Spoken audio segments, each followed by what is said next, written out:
አጥሚትና ጢስ ወገብ ይጠግናል አሉ። አመጣ ስትወልድም ኦፕሬሽንም ወለደች በምንም ነገር ሰውነቷ ስታመጥም ሆነ ኦፕሬሽን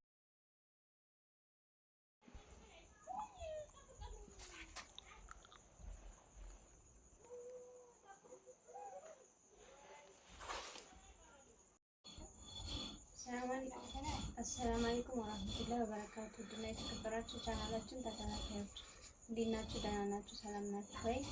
እኛ ያለን አልሐምዱሊላህ። እናንተ እንዴት ናችሁ? ቪዲዮውን ላይክ በማድረግ ጀምሩት። ላይክ አድርጉ፣ ሼር አድርጉ፣ ሰብስክራይብ አድርጉት። ቻናሉ እንዳይቀዘቅዝ አደራ ብያችሁ ነበረ እስከምንመጣም እና ላይክ ሼር ሰብስክራይብ አድርጉ። ቪዲዮ ሲለቅላችሁ እነሱ አበረታቱት። ያው እኔም ትንሽ ቀን የቀረኝ ያው ባሌ ዛሬ መጥቷል እና ዛሬ ማሳያችሁ ስለዚህ ስለ ሌዘር ነው። ሌዘር ምንድነው ብትሉ ደግሞ የጢስ መሞቂያ ማለት ነው። ይሄ ሌዘር ነው።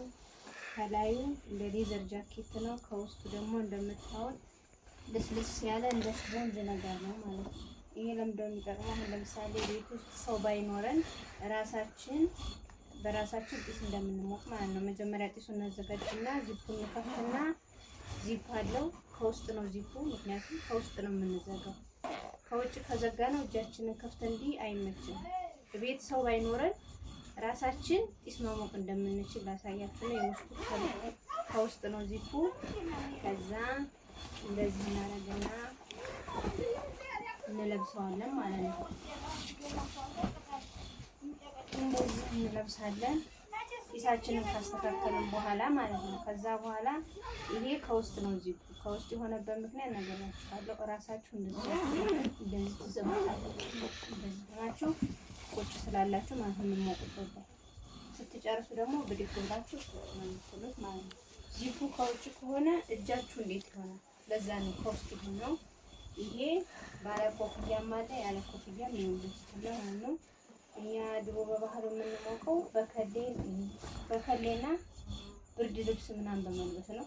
ይሄ ደግሞ ሰው ከሌለን ምሳሌ አሁን የእናቴ ልጅ እቤት ስሄድ ሰው ላይኖረኝ ይችላል። ራሴን ልሞቅ ማለት ነው። ራሱን ይቻላል እንጂ በከሌም በብርድ ልብስ መሞቅ ይቻላል።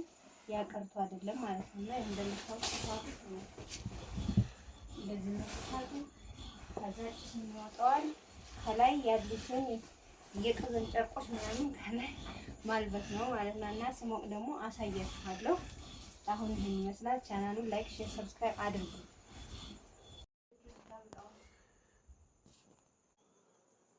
እና ወደቶቹ ጭሱ ይሄንን ይመስላል። ከስር ሌዘሩ አለ። ከላይ ደግሞ የሽንት ጨርቆች ምናምን አሉ። በመጨረሻ ደግሞ ይሄ የምታዩት ሙልጭ ነው የሚባለው በሀገራችን። አረቦች ሳሎን ላይ ሲቀመጡ ጣል የሚያደርጓት ትንሽዬ ብርድ ልብሷ ማለት ነው። እና እንደምታዩት ነው። ጢስ ለመጫት ብቻ ሳይሆን ለአረብ ሀገር ቆይተን ስንመጣ ፎቅና ምድር ስለምንሄድ ወገባችን ምናምን ስለሚታመም ለእናንተም ጥሩ ነው እና ሌዘሩን ደግሞ እንዳሳየኋችሁ ነው ማለት ነው። ምርጥ ሌዘር ነው። ማዘዝም የምትፈልጉ ማዘዝ ትችላላችሁ። መታችሁ መግዛት የምትፈልጉ መግዛት ትችላላችሁ። ድሮ በከሌ በምናምን በብርድ ልብስ ነበር የምንሞቀው። ይሄ ግን ደስ የሚለው ነገር የራሱ ዚፕ አለው። ሰው ቤት ከሌለሽ ከፍተሽ ራስሽ ጭስሽ ምናምን እንትን ብለሽ ማለት ነው። ዚፑን ክፍት አድርጎ ግብት ማለት ነው ውስጡ ማለት ነው። እንዴት እንደሆነ አሳይቻችኋለሁኝ። እና ጭሱ ይሄንን ይመስላል። በተለይ መጫት ስትሆኚ ጭስና አጥሚት ገንፎ ምናምን ነው ሰውነት የሚጠግነው ወይም የሚመልሰው ሰውነት የሚገነባው ይባላል። እና አራስ ሲኮን ቀን በቀን ይሄ ይሞቃል ማለት ነው። ጭስ ማለት ነው። ይሄ የተፈጥሮ ነገር ሀገራችን ላይ ወይ ባይደም ሳና ምናምን እና የተለያዩ ነገሮች ናቸው የሚሞቁት። ወይ ከደሴ በላይ ነው ያለው። እዚህ ቢኖርም እዚህ ውድ ነው ግን ባይኖርም ወይባው የጭሳጭሱ ሀገራችን ላይ ሰቃው ላይ ምናምን ስላለ እየቆረጡ መሞቅ ሀገራችን ምርጥ ነው። በዚህ በኩል ማለት ነውና ቀን በቀን ይሞቃል። የታመመ ወገብ የደከመ ወገብን ቀጥ ያደርጋል። ጥሩ ነው። ህመም ወይም ደግሞ ድካም የሚሰማን ሀገራችን ስንመጣ ነው እንጂ አረቦች ቤት ሁሌ ስራ ስለምንሆን የወገብ ድካም ምናምን የወገብ ህመም አናውቅም። ስንመጣ ግን ድካሙ ሁሉም ነገር ስላለ በሀገራችን ላይ ጭስ ስለሞላ ከሰቃ ከምን እየገነጠሉ መሞት ነው እላችኋለሁኝ። ያው ትዝታ ያለባችሁ ወይም ጭስን የረሳችሁ ሰዎች አስታውሱ በሚል ሀሳብ ነው። ሁሌ ነው የምንሞቀው መጫት ይበለን ማለት ነው። እና ዛሬ ጭስ ላይ ነኝ። የጭስን ጥቅም አንዳንድ ነገሮች ነው የምነግራችሁ። የወለዳችሁ ወይም ያገባችሁ ወንዶች ታውቁታላችሁ። ሰውነት ይጠግናል። በተለይ አራስ ቤት ላለች ለወለደች ሴት አራስ ቤቱና ለወለደች ሴት ጢስ ይጠግናል። በቀን በቀን ስትሞቅ ማለት ነው። እና አጥሚትና ጢስ ወገብ ይጠግናል አሉ። አመጣ ስትወልድም ኦፕሬሽንም ወለደች በምንም ነገር ሰውነቷ ስታመጥም ሆነ ኦፕሬሽን ስትደረግ እና እንደምታዩት ዜድ ጭሷን እየሞቀች ነው። ጭሱ እየወጣ ነው ባንገቷ። የሚገርም ነው። ዜዱ ምን እየተሰማሽ ነው? ላብም እየተሰማኝ ነው። ስማ ሳሳለ ስማ ግድሮ ሊያልብሽ ይሰማል። እና ደግሞ ደስ ይለኛል። ለምን ብትል ጭሱ ሽታው በራሱ ደስ ይላል። በቃ ይጭስ ሽታው ማለት ነው። ሽታው አሪፍ ነው። ባህላዊ ነገር ወዳለው ጭስ ወዳለው በቃ የሆነ ባህላዊ ነገር ይመቸኛል። ሁሉ ንፍሮ ቆሎ ምናምን ብትል የድሮ አሁን ላይ ሰው የተው ነገር እኔ እወዳለሁ፣ ደስ ይለኛል። ጉርሽት በመወቅ ሶስላ በመወቅ ምናምን ጭስ በመወቅ በቃ በጣም ደስ ይለኛል። ጭሱ አሁን ግን አያፍንሽም እንዴ? የሆነ የሚያፍንሽ ነገር የለው? ትንሽ ይከረክረኛል፣ ግን ከስር ደግሞ ያልበኛል፣ የመለብለብ ነገር አለው። በነገራችን ላይ የምሞቀው በቦለቅያ ማሞቅ ነው። በቦለቅያ ምንድን ነው? ያ ማለት መሬቱ ተቆፍሮ ማለት ነው። በሰውነቴ ልክ ድስት ገብቶበታል። ድስት ገብቶበታል ማለት በሰውነትሽ ልክ ስትይ ማለቴ በምሞቅበት ወይም ደግሞ እና በሰውነቴ ልክ ማለት መሬቱ ተቆፈረና ትንሽዬ ድስት ተፈለገችና እዛ መሬት ውስጥ ገባች። ኦኬ በሰውነቴ ልክ ስትይ ማለት በቅርጽሽ ልክ ለማለት ያክል ነው።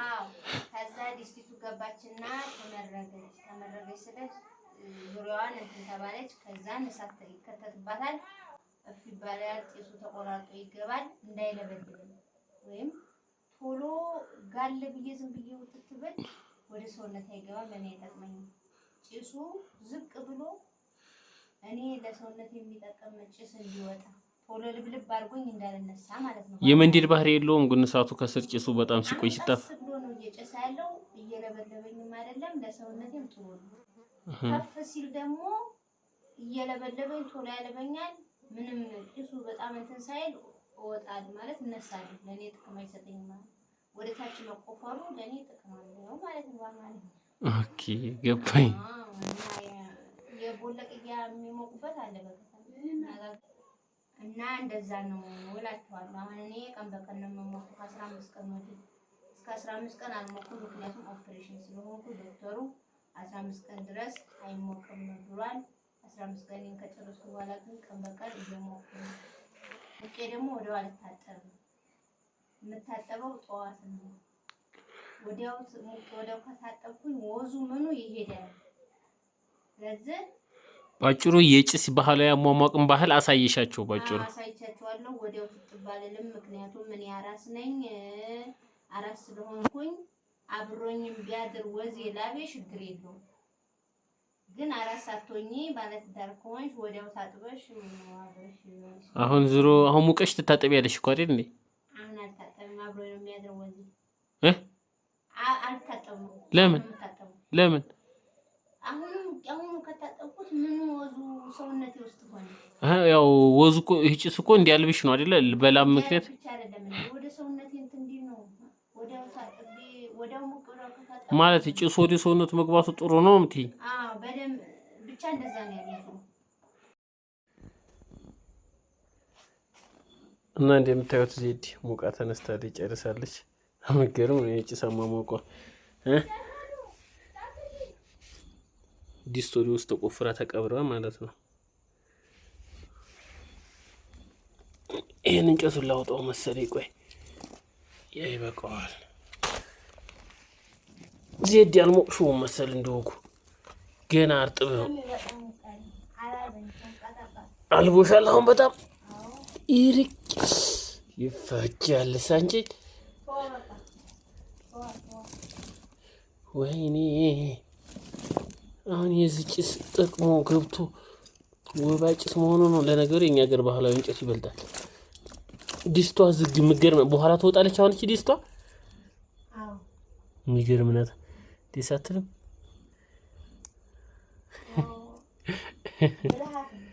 በጣም ወላሂ ገራሚ ነው። እንደ ባህሉ ሁሉ ያለው ብልሃቱም መዋደድም ያለው ገጠር ነው። አሁን የከተማ ዘመናዊ ነገር ይባላል፣ ግን ይሄን የሚያክል ነገር ሁሉንም አወጣሁት። ዜድ ሁሉንም አወጣሁት። የሚገርም ነው።